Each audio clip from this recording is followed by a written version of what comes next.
Damn, 2025 is about to end. This is pretty boring. Hey, dude.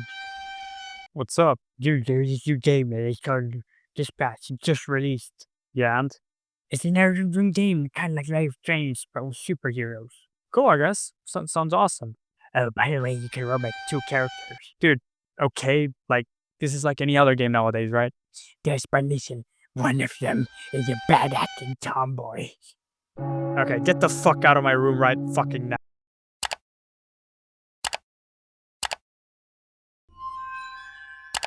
Wow, that was some incredible acting. Ladies and gentlemen, I think 2025 might have had the best games yet. I mean, we had Dying Light the Beast release, which was awesome. We also had Battlefield 6, which completely rewiped Battlefield. And also the game that we'll be looking into today called Dispatch. I mean, you probably know Dispatch because it got pretty popular off of TikTok. And you know that game is really good. Now, spoiler alert, because I'm going to talk about the whole story, so click away if you don't want to get spoiled. All parts have released by now when I'm recording this video, so you can go play it out and check it out. Anyways, if you don't know what Dispatch is, well, it's an interesting game. Basically, it's kind of like the 911 game, you know, where you were an operator and whatnot, and you dispatch police and whatnot, but better in every way. Like, the gameplay isn't boring, and there are actual characters with actual stories. Oh, and by the way, it also has choices you can make which impact the game ending, and other stuff, kind of like in The Walking Dead, you know, the good one. Which, funnily enough, the people who worked on The Walking Dead also developed this game, which makes sense because a lot of the developers used to work for Telltale Games, the makers of The Walking Dead and Minecraft Story Mode. Anyways, let's get into it. So, we start off the story like this. Our character, whose name is Robert, Robertson III, by the way, is laying on this concrete pavement, and it's a bit confusing. He's being asked questions by someone in the background, and I thought in the beginning that he was being questioned by some psychologist or something like that. And well, it isn't. It's a random bad guy we just captured, but he doesn't seem to have any powers, so after talking to him about our dad, who has been killed by Shroud, the guy we're hunting, and the reason why we're interrogating this guy, we eventually threatened to throw him off the balcony, straight off the CIA Enhanced Interrogation Techniques playbook. Hey! Who are you people? He eventually tells us where Shroud's hiding, and that's where we are able to make our first decision. And well, I chose to lift him back up because I wouldn't throw him off, because I mean, he couldn't be that important, right? Right? So, later on, we make it to the supposed location where Shroud is supposed to be, and we manage to sneak our way in. And as we try to confront him, well, it turns out... Just build up face to face with your father's killer, and you come in here with that lame shit? Ugh, where the fuck is Shroud? It's the guy from earlier. Like, bruh. So then he starts to be toxic. He just pissed himself like a little bitch. It was like, so much piss. Which, funnily enough, is his villain name, so... yeah. We then proceed to call our mecha robot to land on him while he's talking trash, and the Mecha Man does crush him. Now, after getting into our Mecha Man, the guy just gets back up. He's fully crushed, and that's when he decides to show his superpower. Yeah, this guy's superpower is basically being a gumpy acid thingy. Oh, and also being naked, by the way. The first time I saw that, he had his wiener out. I have to censor it for YouTube, but just imagine it. Anyways, we have to fight him, and so while we're fighting him, other bad guys show up. Yay! While we continue our fight with Toxic, we realize that, well, this is a setup. And then we get captured by this jelly red thingy, and get pulled by a crane. Whilst we're held up by the crane, Toxic joins Shroud at the platform.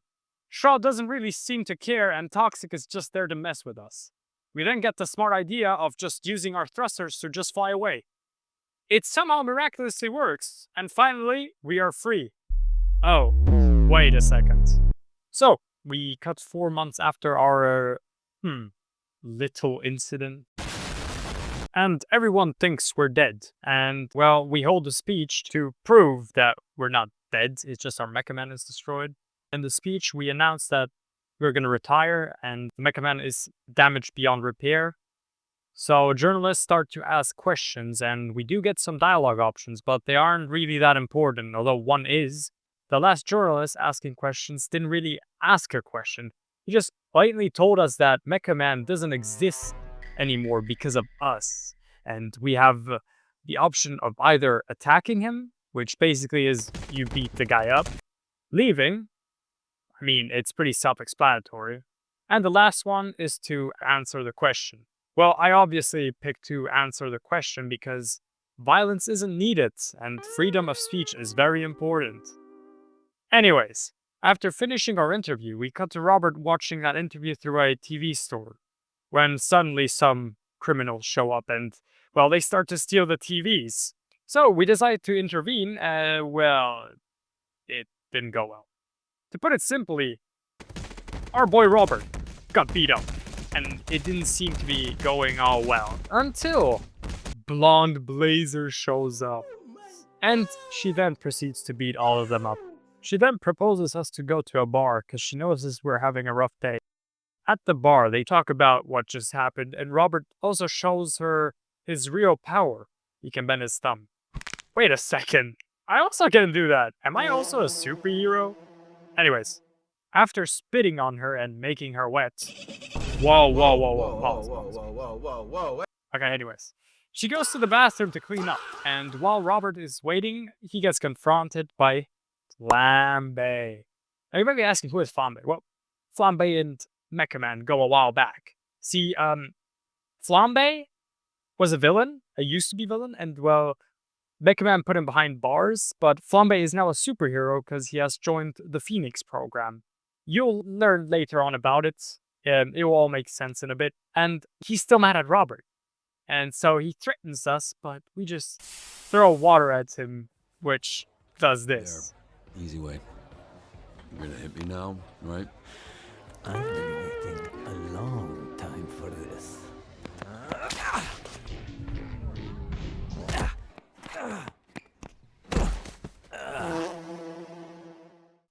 Yeah, after getting kicked out and extinguishing a pretty bad situation, we get taken by Blonde Blazer to a sort of billboard, to have a panoramic view. We then start talking to Blonde Blazer, and, well, the situation is getting a little bit romantical. See, Blonde Blazer takes our mask off, and she says we can work with this. Now, we get two options here, right? We get either the option of kissing her, or we get the option to, stay professional. So, lean out, quote unquote. I'm, of course, here not for Blonde Blazer. I'm here for the tomboy that was promised to me. Anyways, we politely refuse to kiss her. Blonde Blazer finally reveals her reason of why she is even here, And, well, we get a tutorial of how to dispatch, which is pretty simple. You have a bunch of heroes to your disposal, and you use them strategically to manage the situation. Pretty awesome, right? Well, that's not the only part of the gameplay. We also have hacking. Basically, it's like that one Adobe Flash game that was really annoying, but it's easier and better. So yeah. So, after completing our tutorial, we speak to Blazer one last time, and she tells us to meet us at the STN offices tomorrow, and Robert agrees.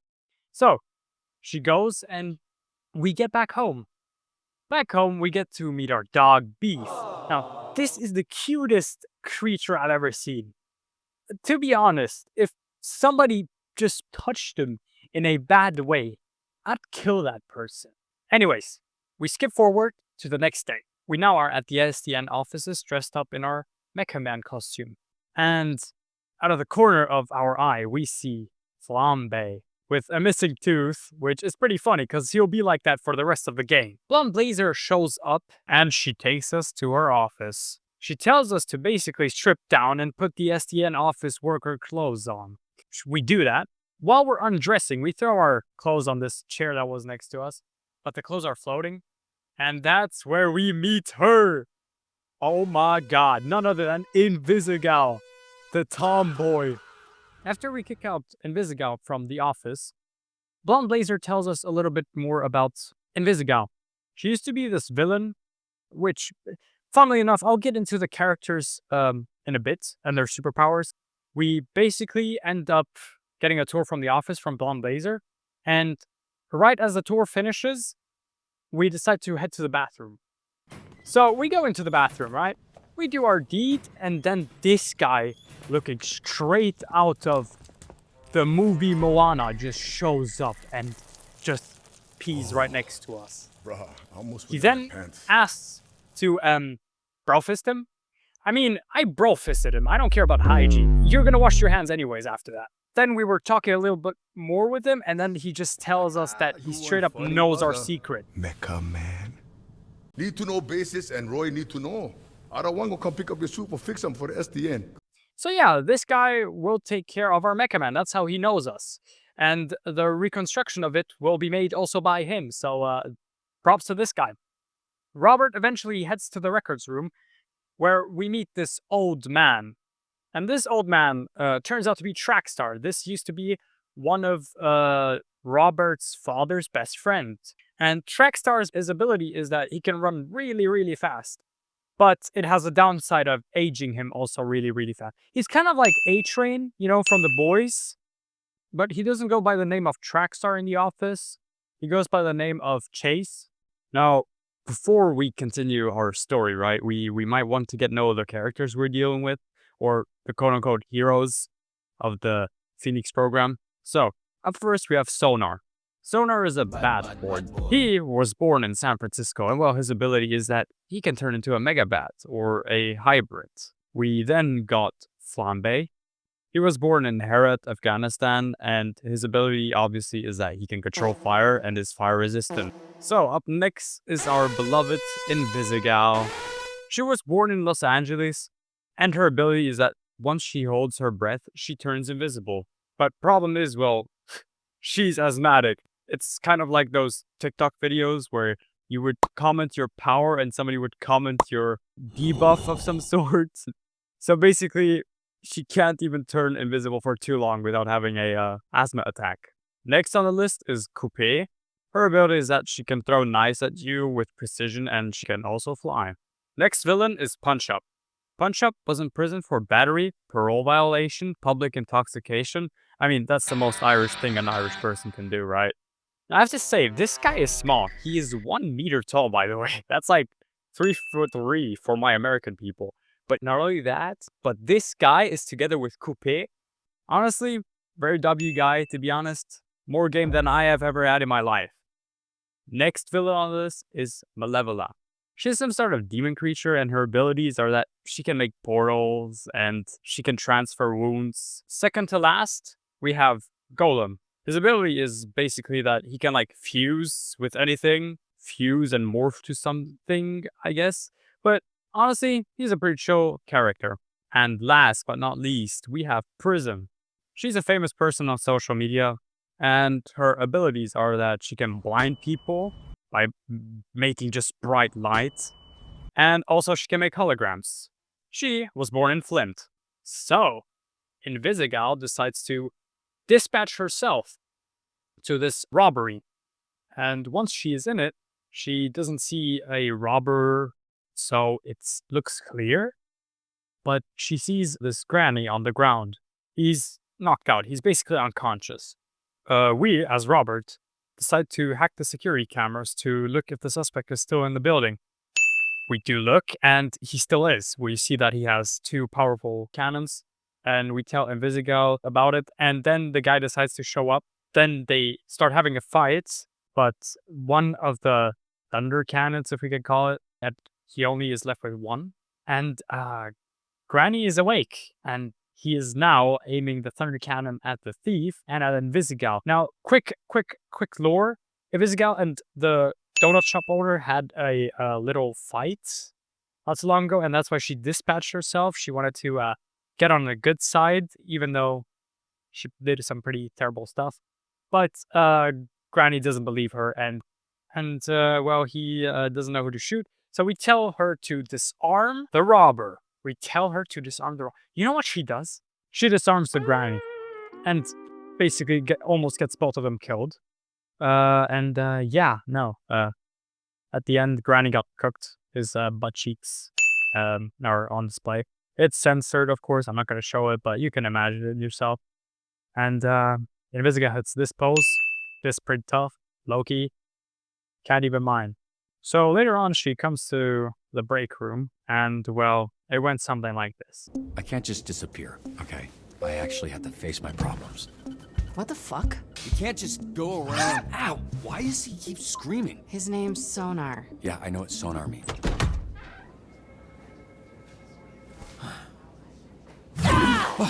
Feel bad. Good. Fuck you. Invisiga just punches him, I guess, which is pretty funny, as you saw. Now, once Roberts is in Blonde Blazer's office, they talk about that he did really good on his first day, and also they asked him why his nose bleeding. I, of course, did not tell them about Invisiga punching me, because, you know, I'm not gonna try to explain it every time while I'm defending her. Anyways, after that, we make our way out of the offices, and, well, the donut ends up on our keyboard, and, well, it was Invisiga, because nobody else bought our favorite donut. Let me play the scene. Hey, what's your favorite donut? Just a plain-ass glazed donut. You happy? Not as happy as you with that glaze all over, huh? You slap that donut around on your face a little before you put it in your mouth, huh? Yep, you got me. I love gobbling on hot, sloppy donuts. Yeah, no, this was one of the funniest cutscenes I've ever seen, to be honest. Anyways, back to the present. So, we're talking with Blonde Blazer. She basically tells us that, you know, we're gonna get your suit fixed up and whatnot. And then she's trying to tell us something about last night.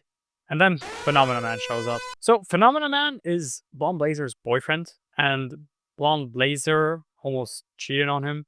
So yeah, this is a pretty weird situation, right? So then Phenomena Man asks us if we wanted to go on basically a sushi restaurant with Blonde Blazer and him. And we see Blonde Blazer shaking her head like crazy. We, of course, decline the offer and head back home. I'm not trying to get into this weird open relationship type shit. So episode 3 starts off like this. Royd is, well, getting the parts that we have in our apartment. And, well, while we're taking our parts, we realize that we need the Astral Pulse. Royd says to not worry about it because he will build the Astral Pulse himself. We then get to go back to the office with our parts in our hands and whatnot. And, well, once at the office, Blonde Blazer calls us over and tells us she has to tell us something in the office. We go to the office, and basically she explains why she didn't invite us. Because, well, she was going to break up with Phenomena Man that night. Now, today is a special day for the Phoenix program. At the end of the day, we're going to have to kick somebody out, and it's either Coupe or Invisiga. So we'll have to see. Now, in the beginning, it looks like Invisiga, who is last on the leaderboard, is going to get fired, and she knows that. During lunch, we have a talk with the Z team. So, we get everyone in the room, we then give Golem a chair, and tell him to listen. Basically tell the Z team that whoever loses is getting kicked out. So, you should work together and live together. Yeah, well, it works somehow. So, as we're about to close our shift, we get a notice of Invisiga being outside of the coverage area. Robert uses the camera to see what she's doing, and, well, she's in a playground smoking. After telling her to fuck the stars and just go change destiny right now, she goes to hunt Thunderstruck. Ladies and gentlemen, it's official. We can definitely fix her. She pulled the same level of stealth that you need to pull just to complete Cayo Perico in 2025, which is ridiculous. She then comes back as a hero, not a villain. So destiny can't change, guys. Trust me. At the end of the day, the only person who can change the future outcomes is only you, so start from the present. End quote.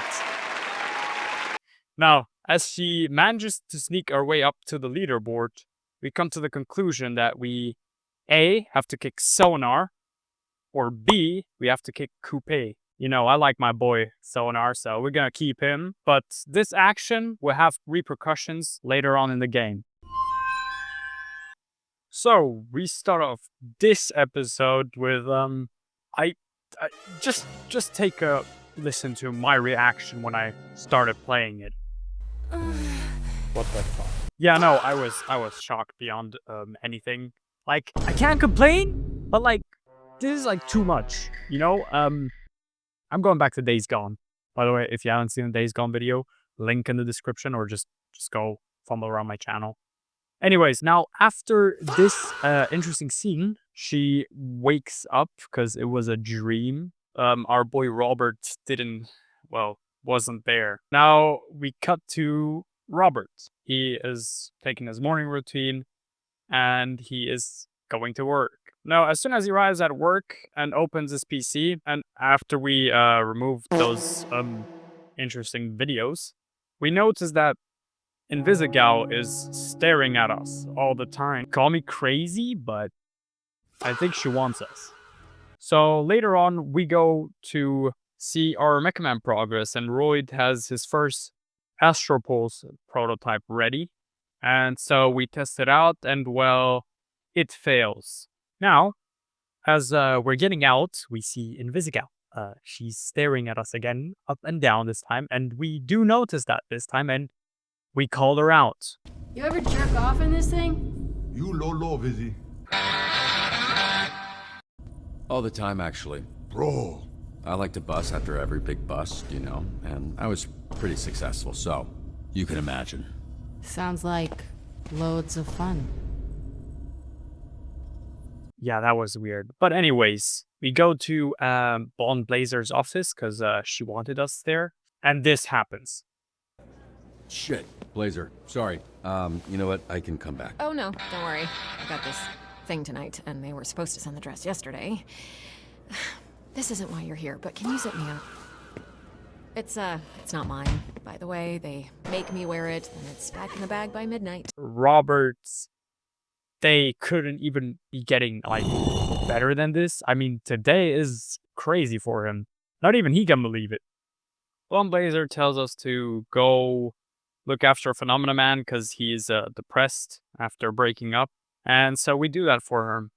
We then go talk to him, but then he stands up and, well, because he stands up so fast, shrapnel gets shot into our chest. So we have to go to the bathroom to clean our torso up because we have once you go into the bathroom, we start cleaning up and then Invisigal pops out of nowhere. Parking lot. Didn't think taking a desk job would have me bleeding this often. What are you doing here? I had a dream last night that we were fucking. Oh, man. Usually I don't remember my dreams, but feels, how it looks, you know, like trying on a dress. You were there. I could have been. I could be anywhere. I laugh because the part of Waterboy just being in the toilet, it was so unexpected, I just laughed. Anyways, now our shift starts and it's a pretty normal shift, you know. Lunch hits, and while we're at lunch, well, we see Waterboy and, Flambe isn't really a fan of him. After Flambe leaves, Blonde Blazer wants to talk to us about who we should get next onto our team. And well, we have the choice between A, Waterboy, and B, Phenomena Man. I, of course, pick Waterboy because, you know, I want to give him a chance, and I also really like the guy. He's pretty awkward, but, you know, find him pretty funny. So we do get him, and then we continue our last shift before the end of the day. Now, let me tell you, it's the end of the day, and well, we see that Invisigal is in the cinema watching a movie alone. And then Blonde Blazer texts us to have dinner with her. And well, let me tell you something. Because this is the hardest choice a person has to make in their life. This is like that one Castle meme, you know? Like, people on TikTok comment sections fight over this the whole time. Well, Invisigal is better because she wouldn't kiss somebody while being in a relationship with someone like Blonde Blazer did, which makes her unloyal. Or, Blonde Blazer is better because she isn't a bad person and is stable. Now, to be honest with you, I don't really care what you choose, because at the end of the day, this game is meant to be played by everyone differently. Everyone has their own opinion on stuff, but still, Invisigal is better. Anyways, we then tell Invisigal to tell us what happened, like some sort of movie recap or something. And while she's doing that and telling us the recap, we make our way to the cinema. Once we're at the cinema, we surprise her with popcorn and we have this wholesome scene. This is... You first. This is nice. What were you gonna say? Do you like Sour Patch Kids? I fucking love Sour Patch Kids. Cool. Me too.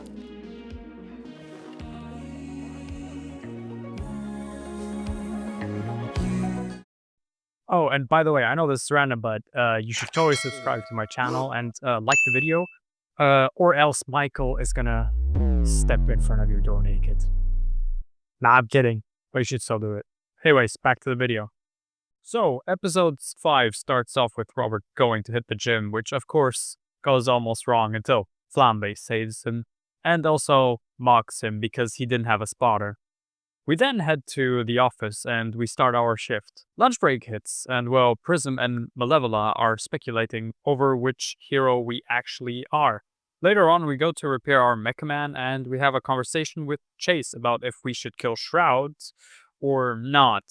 I obviously answered with I don't know, because I wasn't sure myself. Next shift starts, and it's pretty normal until, well, the whole entire power goes out.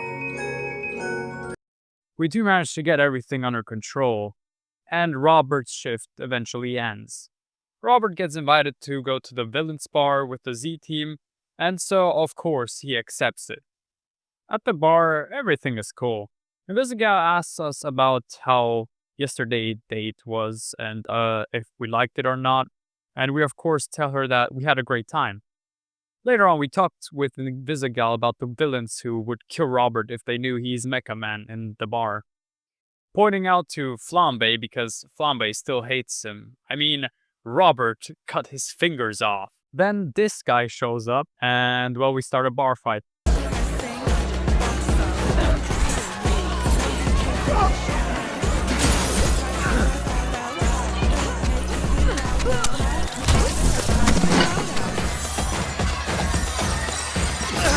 Temporarily blinded me! What you mean temporarily? They put blind forever!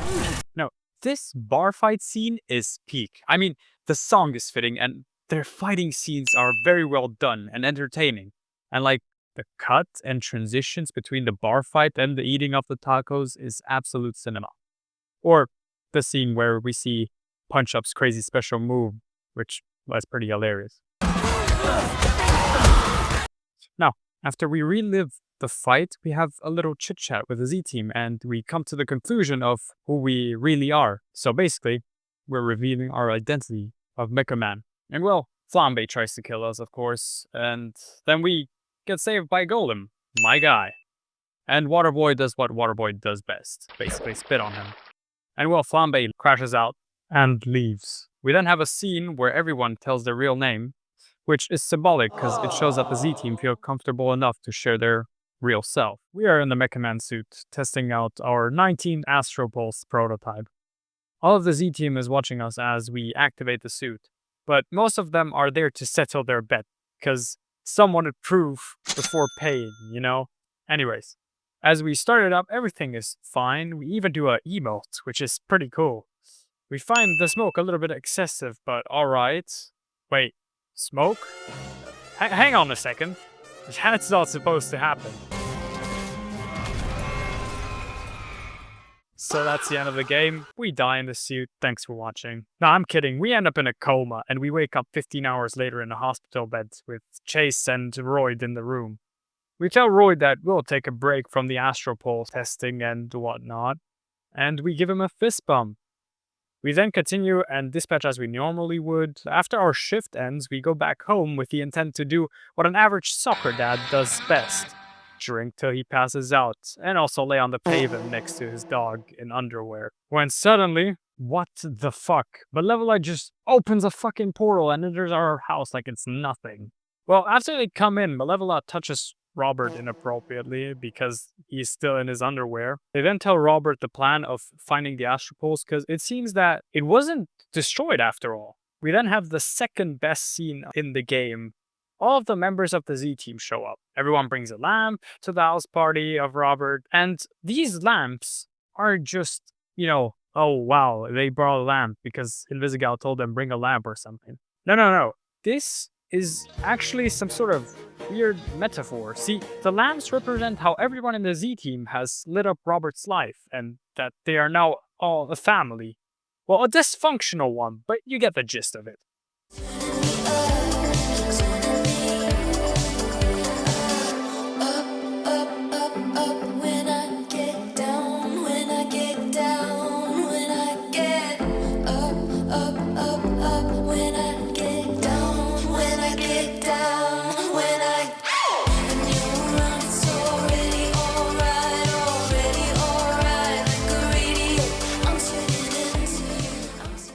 Now, as we dance with Invisigal to this incredible song, which is Radio by Bershy. Oh, and by the way, I have to give credits to Ad Hoc Studios for getting actual unknown artists for their music or for their characters. For example, Prism is voiced by the singer THOTSQUAD. She made the music for the scene of the bar fight, which somehow fitted perfectly. And well, this song, again, fits perfectly for Invisigal. See, the song is about a person who is searching for attention from a person they love. And well, it perfectly translates over. See, if you instead romance Blonde Blazer instead of Invisigal, and you come back to this scene, you actually will notice in this scene how Invisigal in the background stares at you, which really shows how much she actually just cares about you. You could even say she has a crush on us. Now, if you did what I did and you romance Invisigal, you'll see that Blonde Blazer doesn't really care with who we are or what we're doing. She doesn't even turn around to look at us. Anyways, we went a little bit off rails, but it's okay. So, back to where we left off. Chase has been looking at us and, well, he notices that we're getting close to Invisigal. And, well, he isn't a big fan of it. So, as we discuss whether we should go storm the warehouse right now or tomorrow, Chase steps in and, well, basically tells Invisigal that we're not doing this today. And so, it turns into a heated argument and, well, yeah, Vizzy throws a punch at Chase and then does what she does best, disappear. We later on talk to Chase. And he had some wise words to say. Yeah, I guess I hadn't considered some things. But I think the answers are out there, if you just listen to the wind.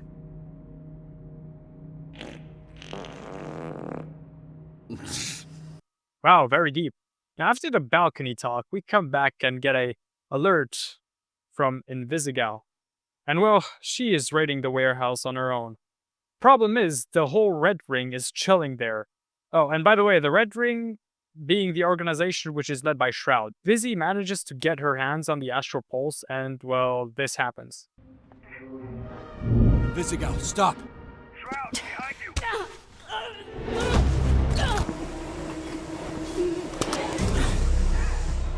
Hey, Vizzy, he's just gonna keep fucking with you, but you don't give up, okay?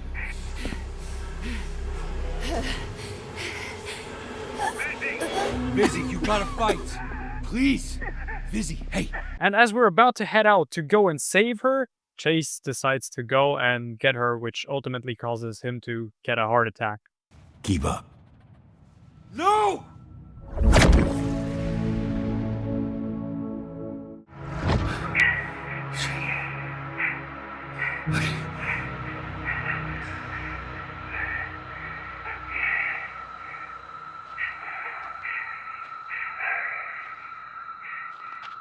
We're back at the hospital, and well, Blonde Blazer is with us, listening to our story. She tells us that Invisigal is suspended and that we have to make the decision to either cut her from our team or keep her. But this has its own repercussions. We then start our dispatching, but this shift is different.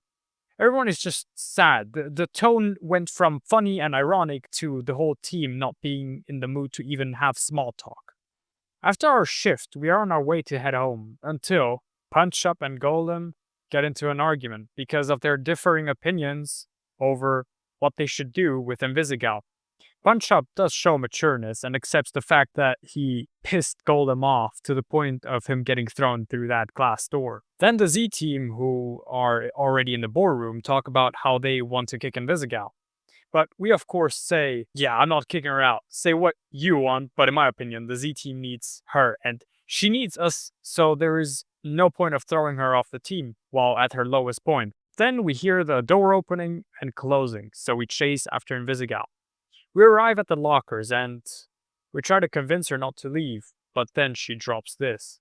Never ran with crews. Always did my own thing, but my asthma was getting worse, and they had an augment that could increase my lung capacity. Only catch is I'd have to work for them, paying down for years. Then one day Shroud came to me and said I could have the whole deck cleared if I was able to do one thing. Place a bomb on the back of Mecha Man undetected. I quit the moment I placed it. I walked out before it even blew. My augments conveniently stopped working. My reaction to this scene says it all. She basically worked for Shroud in order to get some sort of device that allows her to deal with her asthma. Well, she was basically the one who planted the bomb and who eventually caused us to lose our Mecha Man. This explains why she went in the warehouse and also why she wanted to help us so bad. She felt guilty. We, the player, can decide what to say to her, and we can either break up with her, or we can forgive her, or just tell her that we don't know what to feel. Twice. Well, I forgive you. It's okay, dude. No So problem. there. We forgive her, and she says that, well, that's really sweet, but how can we forgive her after all of this? And my explanation, which we don't say in game, is because after all, if she's feeling remorse, that means that she's a bad person. She has done something that she regrets, and she wants to change it. So that's why I decided to forgive her, because if she feels guilty and remorseful for the bad actions she has done, and she's completely honest about it, that means that she isn't a villain, because villains, most of the time, have no moral and are completely disingenuous. But she has clearly changed, which might mean she's turning into a better person because of the Z team. So after that scene, well, we tell her that we should make this sound like a goodbye and whatnot. And well, she turns invisible. And we think it's done, but this happens.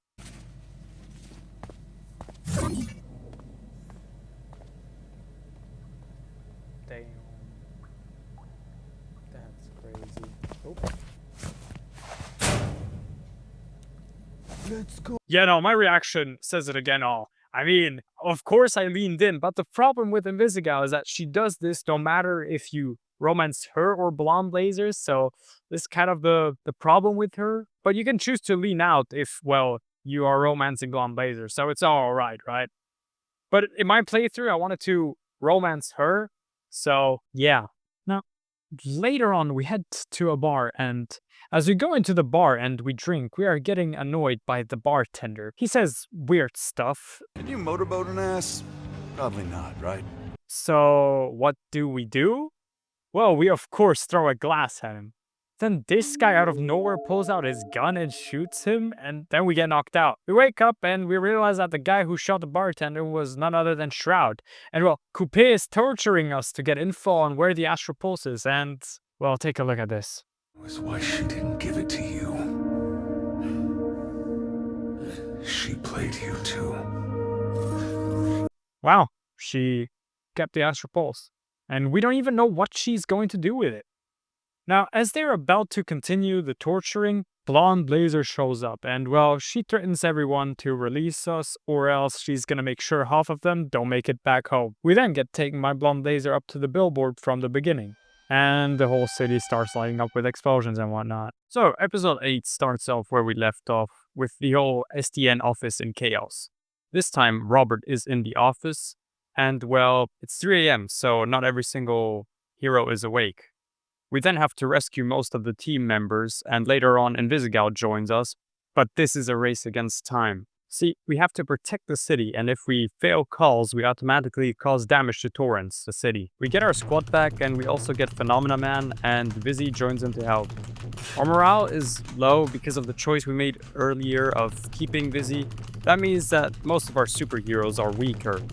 We then have to clash with Coupe's forces, which I manage pretty easily, and after we take them down, well, the power goes out.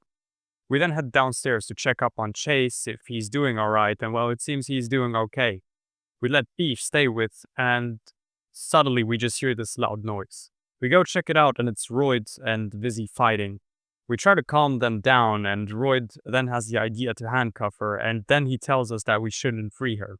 He then gives us the actual Astro Pulse. We then tell Royd that he should call in the Z-Team. Vizzy says that it's not going to be possible because they set up jammers, which won't allow them to call anyone. And so Royd heads out to power on the backup generators. Now, we notice that this guy called Thumbstick is making his way to our floor, so you could guess what I made there as a choice. I chose to free her because, first of all, she can be helpful. At least she knows how to fight. Meanwhile, Robert just has a little taser. And also, they have assault rifles, so is it fair? No, I don't think so. So we chose to free her, and then a Thumbstick made his way onto our floor.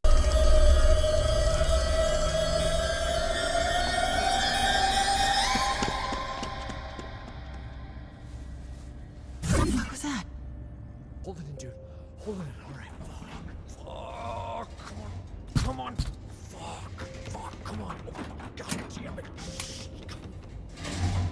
Yeah, he's in a difficult situation. So we try to sneak up on him, and well...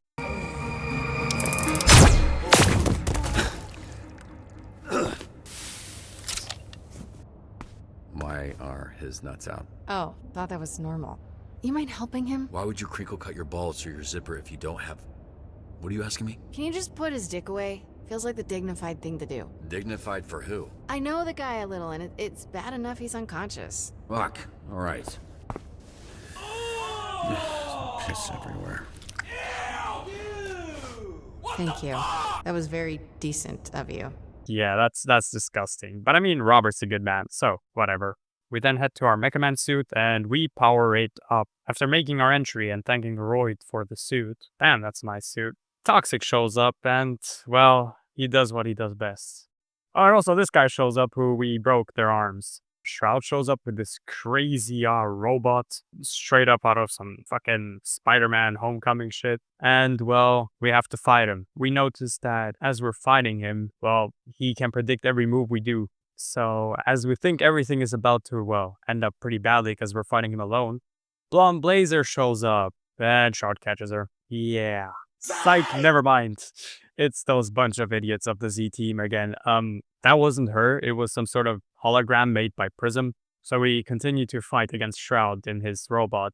He manages to predict every move somehow, and, well, he does manage to knock out Phenomena Man back to his planet of birth. So, yeah, props to that guy. And, well, then, as we were fighting Coupe, well, she basically abducts us, and, well, she is really angry that we fired her instead of the bat. Well, I mean, the bat is cooler than you anyways, so... I mean, your name is literally Coupe, which means to cut in French, and it's like the most boring thing ever. Anyways, so we then have a dialogue with her. She's pretty mad about her getting kicked, and so we tell her that we're sorry, and, well, we then start fighting her, because, I don't know, she's tweaking or something. We then get help from Blonde Blazer, who holds her down while we shoot her wings off, and after we shoot her wings down, well, she starts falling down. We try to rescue her falling down, but we couldn't because Shroud just swoops us away, and so Blonde Blazer rescues Coupe. Now, while we're fighting with Shroud, Blonde Blazer tries to ambush Shroud, but Shroud does see that.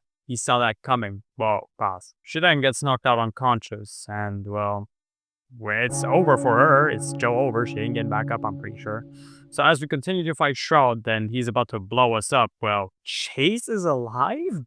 And Blonde Blazer doesn't have any powers? Yeah, so you'd know that earlier if you date Blonde Blazer, that powers come from this magical amulet. And, well, Chase is using it, so he's alive. So then they all work together to take Shroud down. They do manage to beat him. And, well, it's over, right? Right? Until we see that Shroud has taken Beef hostage. Man, come on, this guy can't be real. This guy better leave that dog alone, I swear to God. We go up to Shroud and, well, we have to give him the Astro Pulse. So we get out of our suit. And Shroud is taunting us. He is telling us that Invisigal was planned to be in the Z-Team, so you'd fall in love with her, and then yada, yada, yada, blah, blah, blah. This guy's Mr. Obvious. Of course I'd fall in love with the tomboy. I mean, isn't that the whole point why I'm making this video? Anyways, we have to then make the hardest choice. We can either give him the prototype, which he knows about, or we can give him the actual Astro Pulse, or we can just give him both. I, of course, chose to give him both, because fuck you gonna do? Try them out one by one? Like it's a sort of fucking AA battery. Anyways, he sticks it in his head and, well, yeah. He's feeling powerful until he starts puking like a little bitch. Shard is angry, so he just pulls out his revolver and like any reasonable person tries to shoot a dog. Yeah, until this happens. It happens. Sorry, kid. We both lose.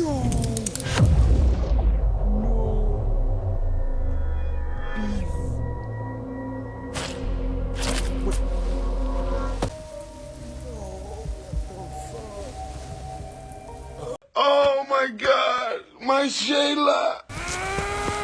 So we beat the shit out of him, and then we either get the choice to spare him or we can kill him. So you know what I decided?